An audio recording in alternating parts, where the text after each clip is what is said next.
An exchange transaction revenue is covered under this accounting standards codification number 606, revenue from contracts with customers.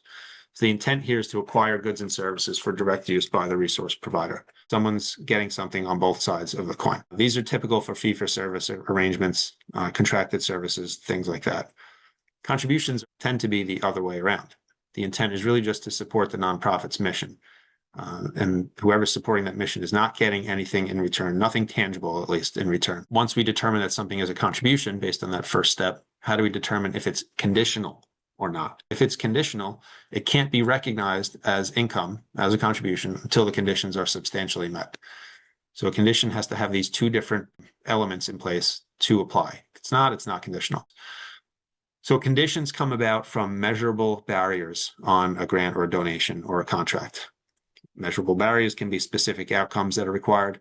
For example, placing people in permanent housing. It can be a matching requirement. So, if someone give you $10,000, if you raise 10,000 new dollars, that's a condition.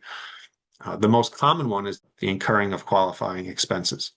And this is cost-based reimbursement contracts that we see very frequently with government agencies. So if you have a reimbursable grant, those are in actuality conditional contributions, more likely than not. So assuming a grant or a contract has that barrier or a barrier or any of these barriers, you also have to look for a right of return or a release in order for something to become a conditional contribution.